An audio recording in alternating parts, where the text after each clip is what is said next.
Hello everyone. Welcome to ROC University. See some familiar names out there. Hi Chris, thanks for having your camera on, as well as you, Sherry. Becky, CJ's got the camera rolling. Nice. Brian, Make Brandy, sure that's Jason, right. love it. Give it just another few minutes and we'll get the show rolling. Some people on this list know the ground rules that I have for Zoom. Let's get that camera on, ready to engage. I love it. All right.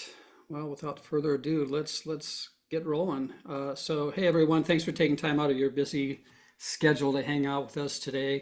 I am Tim Sams, AVP of Learning and Development here at Rock Title, and I'll be your host for today's session. Also with me is Dan Matter.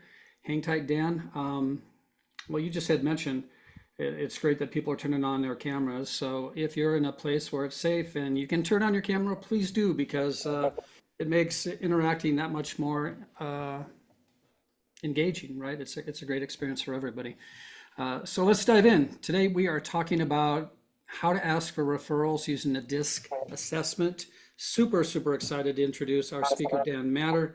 Dan is a seasoned real estate leader who has started his career at age 19, a couple of years ago, Dan? Probably 2 years ago. Awesome. Love it. And since you've built and coached multi-million dollar teams, so Dan, the mic is yours, sir. Awesome. Well, I appreciate that. Let me see here. Let me just share my screen and get this going here. Show. Every time technology works the first time for me, it's a win. So I know it's going to be working good. All right. So Tim, let me know when you see the screen pop up so I know that I can get started. Yeah, Are we good? it's up and running, sir. All right, perfect. All right, so this is a topic that a couple things. One, I think it's overlooked.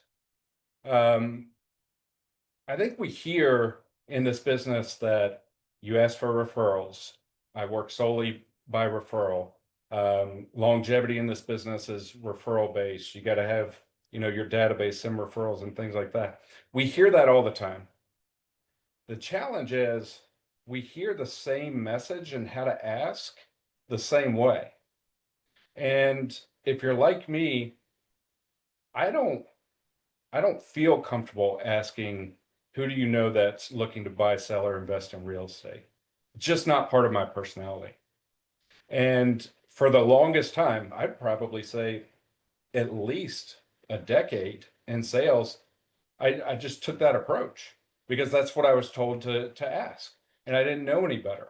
And as I get clients that have different personalities and we're working through the challenges with them, it became clear to me about probably 6 months ago, we're asking the wrong way. We're asking the way that somebody created a script book for that worked for them.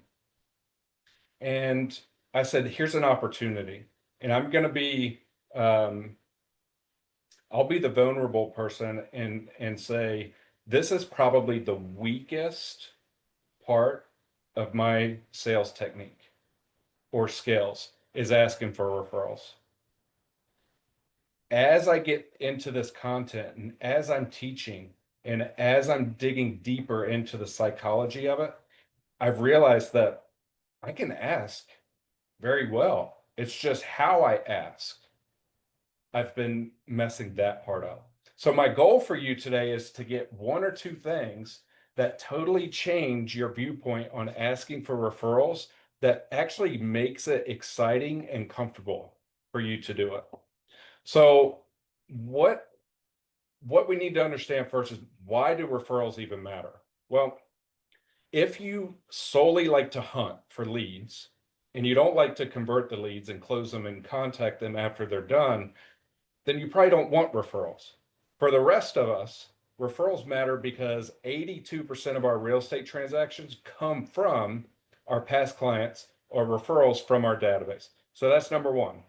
So if we don't have referrals, we're hunting for about 18%. So logically, it tells us to focus on the bigger picture, which is the 82%. Second thing, referrals are warm leads and they have some level of trust already.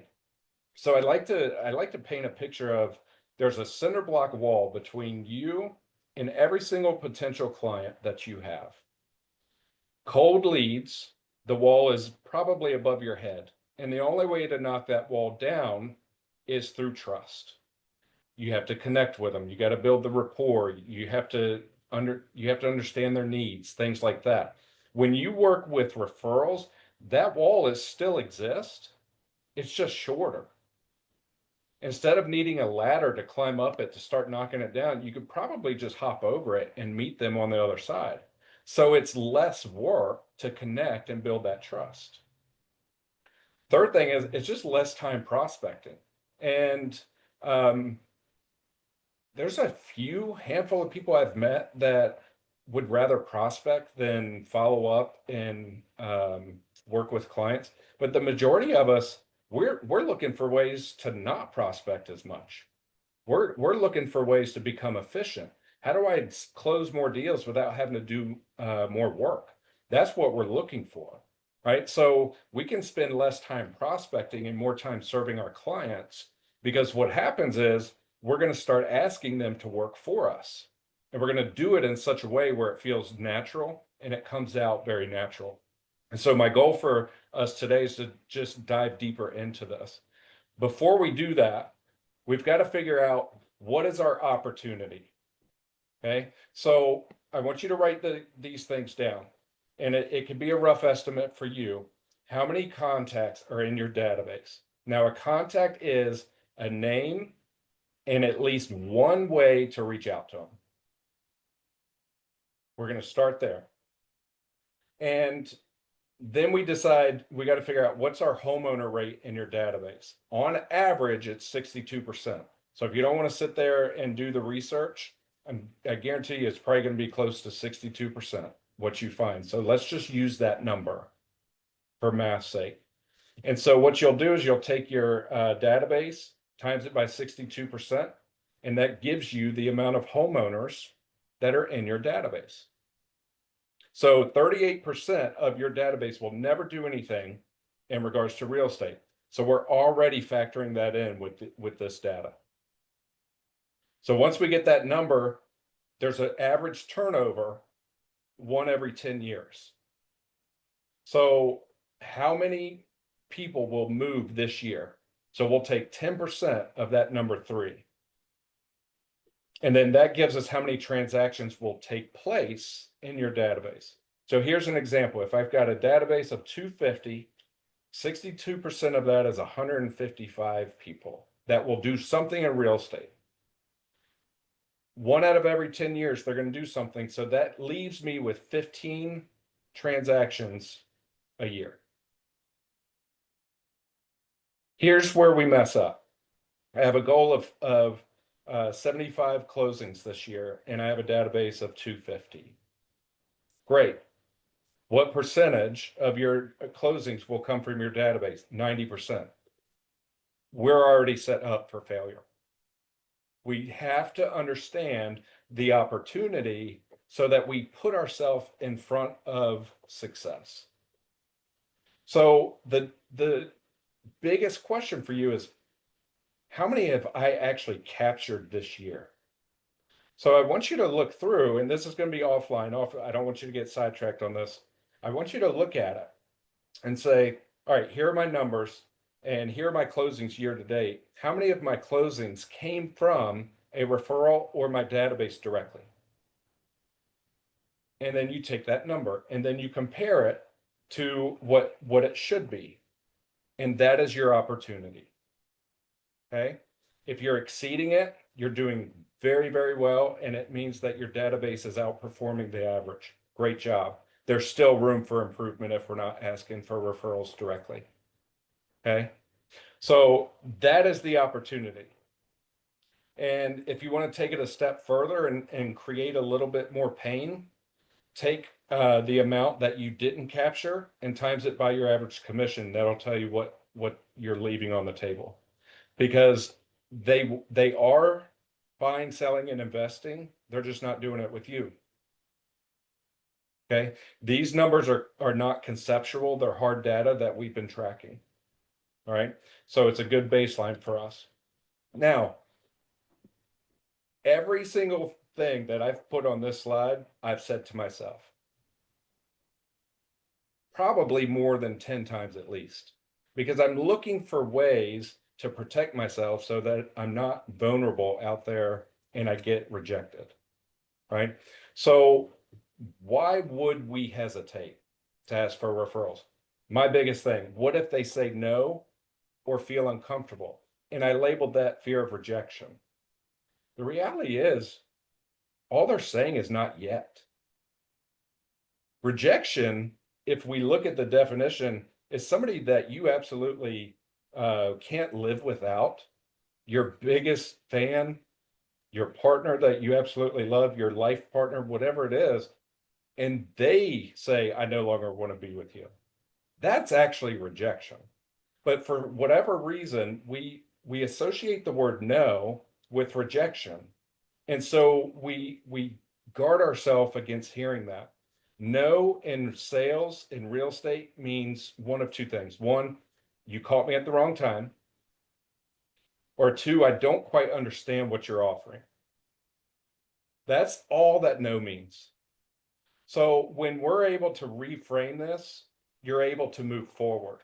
So when that fear of rejection shows up, let's just simply say, I'm just offering help. It's up to them to decide if they want to choose that. And I'm not begging for business. I don't want to sound like a salesperson. If you've said it, you've heard it. This is a common theme here.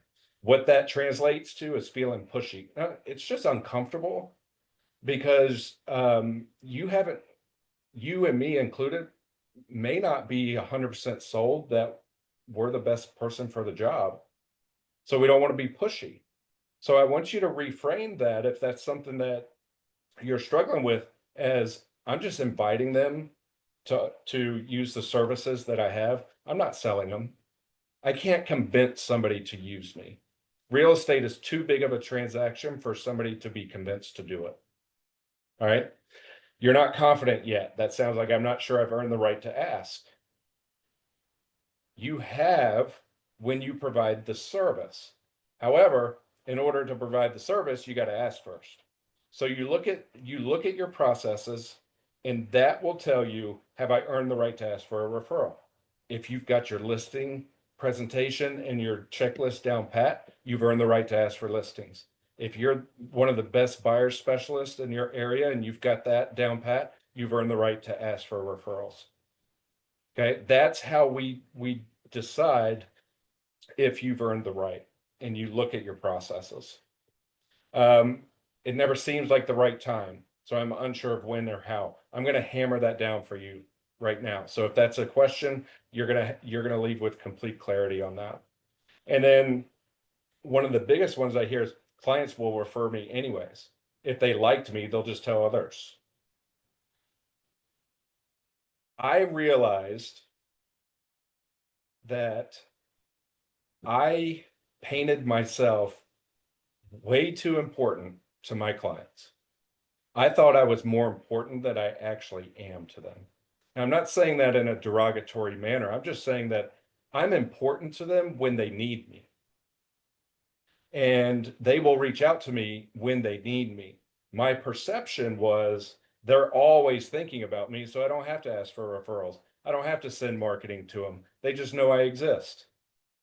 The reality is that's not true. Their life throws so many curveballs at them and challenges.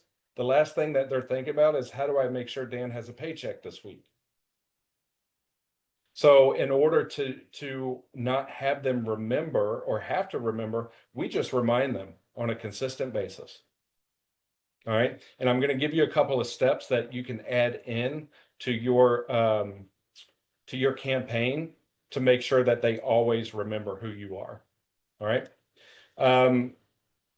So reframing your mindset. You're not asking for business, you're offering your services.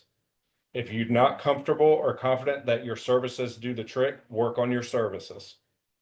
The confidence will come from there. If you've done a great job, it's a gift to their friends to connect them with you. There's so many people who get connected with the wrong agent. You can't allow that to happen if you have the ability to reach out and ask. They deserve you asking for the referrals. Otherwise, they're left to somebody who actually really doesn't care or may view them as a paycheck. And we don't want that. And then remember, we're not begging, we're building a relationship-based business. It's easier, more efficient, and it's long-term. Now, we need to identify, if you haven't taken the DISC assessment, we need to identify what type of personality you are in order to connect with this material. So here's what I don't want to have happen. I don't want you to focus only on your personality type through this information and then check out for the rest. Because I guarantee you that the second mastery level of this, I'll tell you what that is. You got to know all of them. All right. So do me a favor and not check out, because I know for high D personalities, it's easy to say, all right, I just want the information and then I'm done. Challenge that thinking. I promise you, I won't lead you astray. So if you're not sure what type of personality you are, look at these traits as a high D personality. Results oriented. You take action. You're forceful, not in a negative way, just your intensity. You're self-assured. You're decisive. You initiate things and you think right now. How do I solve this problem right here, right now? Okay. What you're looking for and what you want is control. You want challenges. You want the results, and you're looking for personal accomplishments. So if these fit who you are, this is what you are. And embrace it and enjoy it and love it, because it makes you who you are and it makes you successful. It also creates challenges and opportunities to grow. We can work with that. Are you an I personality, which is an influencer? You're enthusiastic, you're confident, you're optimistic, you think in the future, you've got these grandiose plans that you create, you're persuasive, you get people to buy into your plans. You're just like the life of the party. All right. What you want is you want recognition. You do not want to be tied to details. You actually run away from them. You ultimately just want to talk. Not a bad thing. It benefits you really well in this business. And you want to be included by others. You want to make sure that others are including you in their decision making. Are you an S personality? So you're cooperative, you're patient, you're calm, you're loyal, you don't talk that much, you listen, people come to you to share their challenges or say, hey, can we talk? Can I take you to coffee? All you want, you're very simplistic. All you want is security and you want some guarantees. So if you find yourself veering towards security and guarantees, you're probably an S personality, right? Now, for the last one, our C's, our conscientious people. We're precise, logical, analytical. We're very cautious. Everything is in order. We think about what's in the past, we think about the present, we think about the future, and we decide, if I combined all three of those things, what impact would that have before you make any decision? Okay. There are thinkers. There are the engineers that you work with that, ask 1,000 questions, that we're running 1,000 miles a minute and we don't slow down. It can be frustrating. These are people who want formality, accuracy, and documentation. So if you're not sure which one you are, just take a wild guess based on these, and you're probably right. All right. So now that we've got that, we want to dive into, when should I ask? So if you're asking for a referral and they're kind of like mad at you, you got to read the room a little bit. right? There are ways to mess this up in terms of timing. So I've listed these 6 things just as a contingency for you if you try to like veer off and do it your own way. After a great showing, when an offer is accepted, when a smooth milestone gets hit, like an inspection or the financing finally went through, the appraisal came through, right? Ask at the closing, or if you're dropping a gift off, once they're starting to move in, you ask there. These are the 2 that are most overlooked. 1 week post-close check-in. And then anniversaries and or market updates. Now, if they haven't done business with you, use the anniversary that you met them. Hey, can you believe it's already been a year since we, started working together? Or can you believe it's a year since we met each other and we decided to partner together? Whatever that might sound, right? And then if your CRM allows you to send market updates or market reports, ask them. Okay. So here are 6 things that 6 sections during a transaction and after that would be your go-to. All right. Now, high D personality referral approach. Your natural approach is going to be very direct and to the point. Most people will get defensive or kind of skittish with it. So if you're a high D personality, I just want you to take a little bit softer approach. And all you need to do is consciously lower your tone, just 1 little octave. Or add in gratitude and confidence rather than pressure. So here's an example. So, Mr. Smith, I'm not shy about asking. I love what I do. And if you know someone who needs a professional, I'd love the introduction. That is a direct, to the point, asking for a referral. The natural approach would be, who do you know that's looking to buy, sell, or invest that I can reach out to today? They both work. It's just one is more received than the other. Okay. So if you're a high D personality and you're asking and you're not getting the results, look at the 2 main words here. The tonality with gratitude and tonality of confidence. Okay. Now, you can take a picture of this. I'm not going to read this to you. However, take a picture of this and you can use this as your default. I want you to use it as a foundation to build your own questions and how you would ask. If you're a high D personality, the biggest opportunities for you to slow down and work on are at the closing. Some people aren't even showing up for that. It's okay. Just make sure that you have a way to ask at the closing. Now, the second one is 1 week post closing. Why this isn't happening the most is because we're already on to our next client. Where's my next paycheck come from? I got to go hunt, right? So you've got to slow down enough to remind yourself that 1 week post close is important to ask there. And then the third one for high D personalities that the challenge is the anniversary or the update. Why am I calling? We had a transaction together.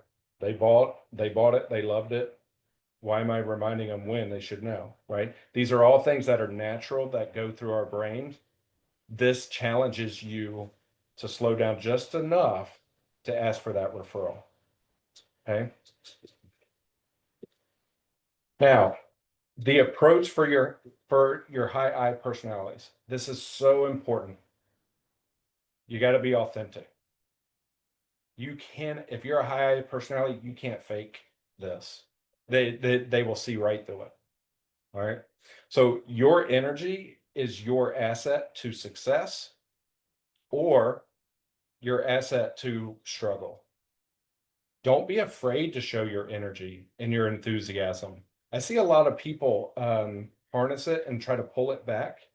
People need that. This is one of the most stressful things that anybody would do in their life is buy, sell, or invest in real estate. It's just stressful. There's so many moving parts. They want to know that somebody is enthusiastic about it. They want that. All right. When you're speaking with them and asking for referrals, use emojis, exclamation points, use voice memos so that they hear the inflection of your voice, right? Sending your text and follow up, make sure it accurately conveys how you're feeling. All right. And then make sure it's not salesy. Keep it social and relationship based. Now, here's a couple of examples that you can use. So for my high personalities, take a picture of this screen. The anniversary and update. Can you believe it's been a year? I hope your place is still the party house. Let's catch up soon. And hey, if any of your friends are ready for their next move, tell them about me. All right.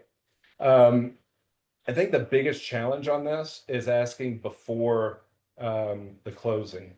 So the smooth milestones, the offer, and the great showing. This is where some of my high personality clients struggle with. And it's only because they don't feel like they've earned the right to ask because it's not finished yet. They feel like they haven't done the job. The reality is you have. And so as you're working through this and giving yourself the ammunition and confidence to do it, you're going to be more likely to ask in these sections. Okay. Now, our S personalities. Here's what we need to make sure we're taking our approach on. Lean into your natural warmth and genuine care for people. Keep your tone gentle and non-pushy. Always reinforce that you're offering help and you're not selling something. A great word to use for a high S personality is support. Help, support, assistance. Those are words that are your bread and butter. And then mention how you're going to treat the referrals with the same care and respect that you treated them with. Care, respect, support. It's a language with high S personalities. If you eliminate or refrain from using this type of language, you're going to be missing some opportunities. All right. So here's what a couple would sound like. So I really enjoy working with you, and I'd love to help any friends or family members that you care about who might be looking. I'll take great care of them, just like I've done for you. Your words mean more when you're asking for referrals than anything else. So as you work through this, make sure you have words like that. And at the closing, another word that came up with this that I put in is trustworthy. Right? So just make sure that these are the words that you're using, because what it does to the person that's listening is it allows them to kind of like take a deep breath and know that you've got them taken care of. Like you've got them in your hands and they're well taken care of. But we got to use the words that convey that. All right. Now, my high C personalities. This can be a challenge because if we don't create a checklist to ask, we're not going to ask. So use language that reflects your professionalism, your credibility, and your structure. Be specific about the type of clients you serve. For example, I'm looking for the next client that's very detail oriented and that they're planners. Who do you know that fits that bill? Hey, I'm looking for the next investor that I can help build their portfolio. Who do you know that's considered investing that I can reach out to and see if I can create a plan for them? Okay. Normalize asking as part of your business process, not as a personal favor. If you view it as a personal favor, it won't get done. If it's part of your system and a checklist, it'll get done. So emphasize your systems and your results as value points for referrals, because you're going to get other people that are just like you when you ask very specifically. Okay. So here's what something would sound like. Taking at the closing. So it's been a pleasure representing you. I pride myself on providing consistent, detail-oriented service, and I'd be grateful for a referral to anyone who expects the same from their agent. Now, as a high C personality myself, I would look at that. I would say, all right, I need to make sure that it's in my CRM so that I know that I did it and I can check it off and move on. If I can create a system to remind me to do this on all of these, it'll get done. Okay, that's the biggest difference. So every single personality type has a different approach, different words, different tonality. And if you're seeing this, you're seeing that a lot of people try to fit in a box that encompasses one small aspect of how we think and talk. This approach gives you the permission to try different approaches, say different things, and really just have fun with it. So if we're not practicing, none of this is going to sit. You might remember a few things for maybe 5 minutes, and then we're going to go back and the world's going to give us enough distractions. All right. So practice is going to give you the confidence to do this. That confidence is going to then give you the speed you need to ask for more referrals. And that speed will eventually turn in to results. Your results will not come without the practice. So I told you there's 2 levels of mastery on this. The first level is mastering who you are, what your personality is, and how you ask. That's level 1. Level 2 is taking it to the next level and being able to identify who's sitting across the table from you, what personality they might fit in, and asking based on who they are. That's level 2 mastery. So if I'm sitting in front of somebody who's a high C personality and I'm a high D, I already know exactly how I'm going to ask them because I practiced it. And it's going to come across natural because I practiced it so much that it's just part of my language.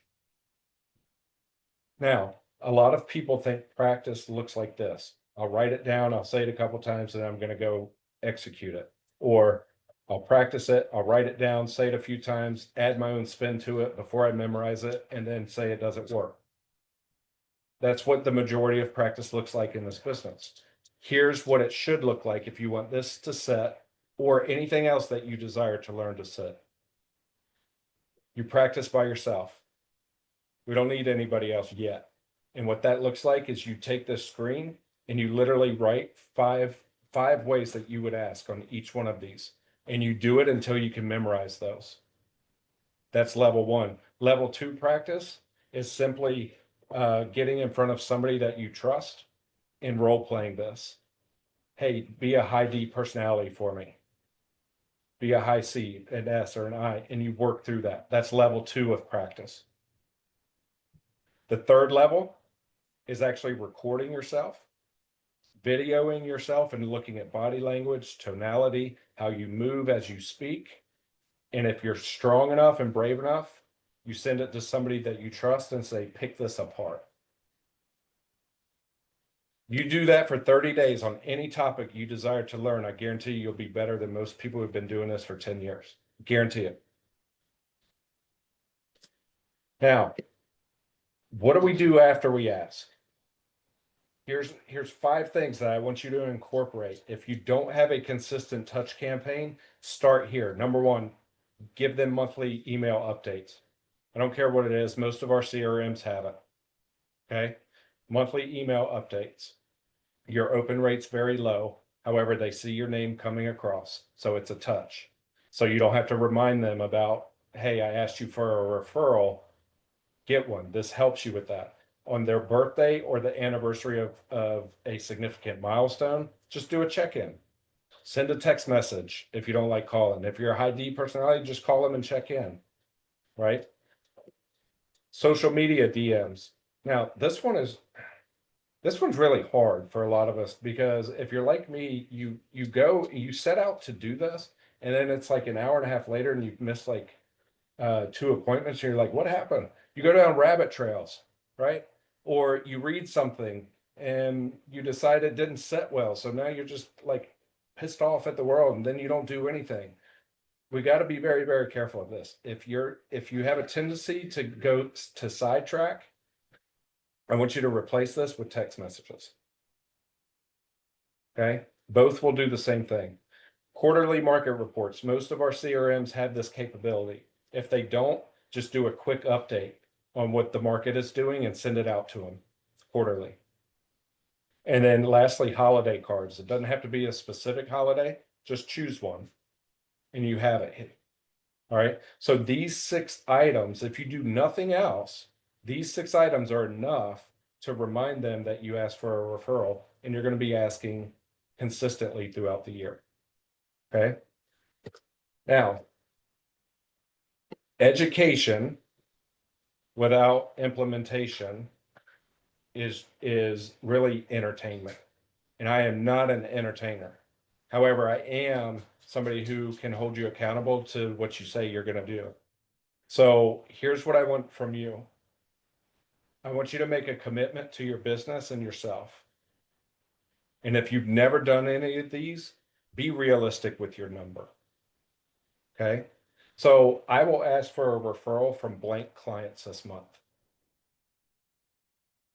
Choose your number, not a number that you think somebody wants to hear, not a number that you've never even thought about hitting. Choose something that you actually are going to do. Because here's what's going to happen.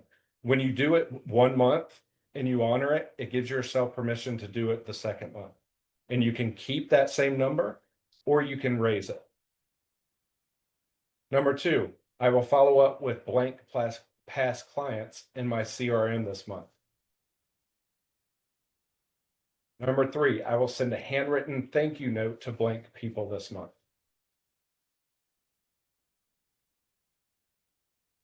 Or I will practice my referral scripts blank times a day. Now, I'm not letting you get away with month on this because we got to practice it daily. If you want to get good at it really, really quickly, you practice it a couple times a day. All right. So here's what I want to offer you. If you scan this QR code and you're not already in my schedule, this is going to give you a 45 minutes to 60-minute session to dive deeper into this. If you don't know what your personality type is, scan this and we'll work through it together. If you think you know what it is, but you're confused on how to handle it or incorporating what we learned today in your business, scan the QR code and we'll do it. I'm here because the purpose that I was put here is to support and help people like yourself succeed in real estate. So by you doing that, you're actually helping me serve that purpose and it fulfills me in ways that you have no clue. So if you do that, great. If you share this with somebody else, even better, because there's somebody on this call that doesn't know that this exists that probably will change their world. It's up to you to let them know who that is.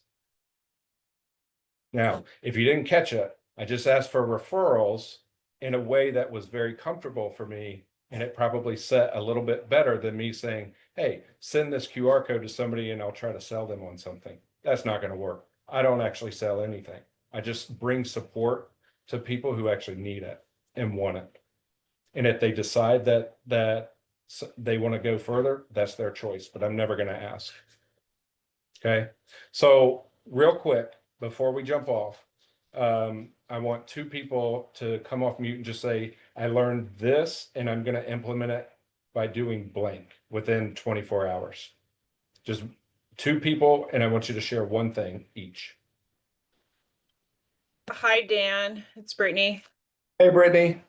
Hey there. I'm going to work on that newsletter and add some more people into my CRM. Good. What is your deadline by that? Like by when will you do that? By the end of the day. Perfect. Good deal. Thank you. All right, who's taking us home? One more.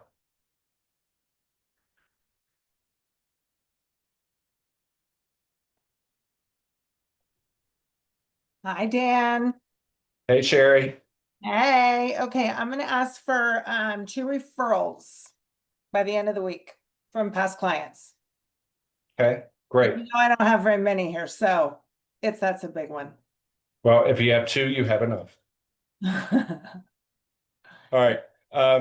Tim, that's what I got for our people today. So if this is, did we have a chance to record this, Tim?